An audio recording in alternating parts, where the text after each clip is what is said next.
Welcome to Rebuild My Church Again, RMCA Bishop channel. May God bless and reward you for opening this channel and for your goodwill to listen to this spiritual talk on how prayer leads to caring for the poor and the weakest. Today, God has chosen you for hearing this talk. Therefore, now please relax and try to be calm within you for the next few minutes. You are going to be blessed today. Take a few deep breaths and experience the presence of God inside you. Surrender all your problems and worries at the foot of the cross. As you listen to this talk, God will shower His mercy on you. Prayer can fortify us as we face the challenges of daily life.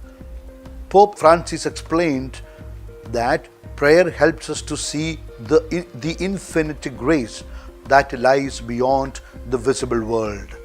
And thus, Christian prayer instills an invincible hope in the human heart. Whatever experience we touch on our journey, God's love can turn it into good. Liturgy always enters daily life, on the streets, in offices, on public transportation, and there it continues the dialogue with God. The person who prays is like someone in love who always bears the beloved in his or her heart wherever they go. Especially, everything becomes a part of this dialogue with God. Every joy becomes a reason for praise. Every trial is an opportunity to ask for help. Prayer is always alive in our lives like embers, even when the mouth does not speak, but the heart speaks. Every thought, even the apparently profane ones, can be permeated by prayer. He compared prayer to a light that illuminates the path ahead of us when it lies in shadow. Quoting from the Catechism of the Catholic Church, he said, "We learn to pray at certain moments by hearing the word of the Lord and sharing in His Paschal mystery, but His Spirit is offered us at all times in the events of each day to make prayer spring up from us. Time is in the Father's hands.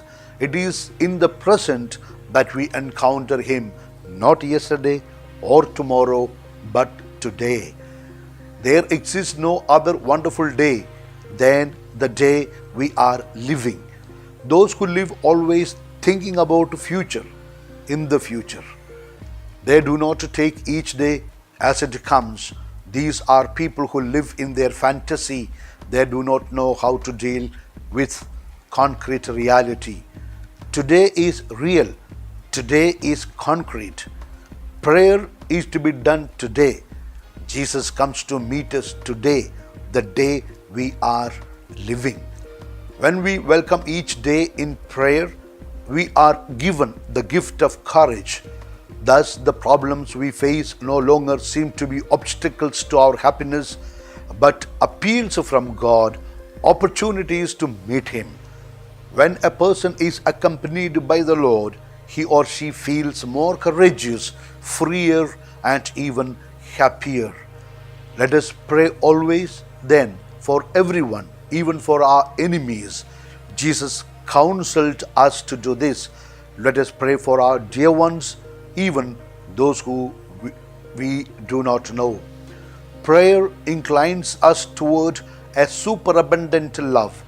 Let us pray above all for people who are sad, for those who weep in solitude and despair, that there still might be someone who loves them. He stressed that Christian prayer makes Christ's compassion present. Prayer helps us love others despite their mistakes and sins. The person is always more important than their actions, and Jesus did not judge the world, but He saved it. What a horrible life is that of a person who always judges others, criticizes others, who is always condemning and judging. This is horrible, unhappy life when Jesus came to save us. He exhorted all, saying, "Open your heart, pardon, give others the benefit of doubt, understand, be close to others, be compassionate, be tender like Jesus." We need to love each and every person, remembering in prayer that we are all sinners and at the same time loved individually by God. Loving the world in this way, loving it with a tenderness, we will discover that each day and everything bears within it a fragment of God's mystery. He then reflected on the brevity of human life, citing the 17th century French Catholic philosopher Blaise Pascal, who said, "There is no need for the whole universe to take up arms to crush a man. A vapor, a drop of water is enough to kill him." Yes, we are fragile beings, but we know how to pray. This is our greatest dignity. This is also our strength. Have courage. Pray in every moment, in every situation, so the Lord might be near to us. And when a prayer is said according to the heart of Jesus, it obtains miracles. Remembering Our Lady of Lourdes, patroness of the sick, Pope Francis said, "Let us ask through her intercession that the Lord may grant health of soul and body to all those who suffer from illness and current pandemic, and may He strengthen those who assist and accompany them in this time of trial that they are going through in their lives." At this particular time, in which we are very concerned about facing the challenges of the pandemic that touches people physically and spiritually, but also influences social relationships, I express the hope that everyone might enjoy complete health and serenity of life.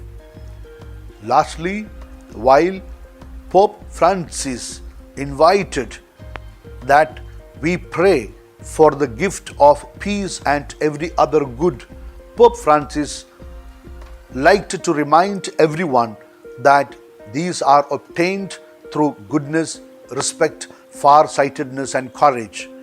He appealed to everyone, never forget to give preference to caring for the poorest and the weakest. We, as members of Rebuild My Church Again spirituality, let us pay special attention to those who are sick and suffering. At this moment, if Holy Spirit is inspiring you to share this talk with your friends, please do so. That's all for now. Keep maintaining the calmness in your heart which you are experiencing now. The Lord is touching you. And please be ready to take my apostolic blessing. After a few hours, please listen one more talk if possible. It will bring you more God's blessings. Now, please make an intention in your heart for an urgent need that you need for today. My blessing is for that prayer which you are placing before the Lord now. I pray that God gives you success and prosperity in everything and everywhere. Okay? So, here we go. May Almighty God bless you and your family in the name of the Father and of the Son and of the Holy Spirit. Amen. Wish you a good day. Yours in the mission of the church, Bishop Franco Mulakil.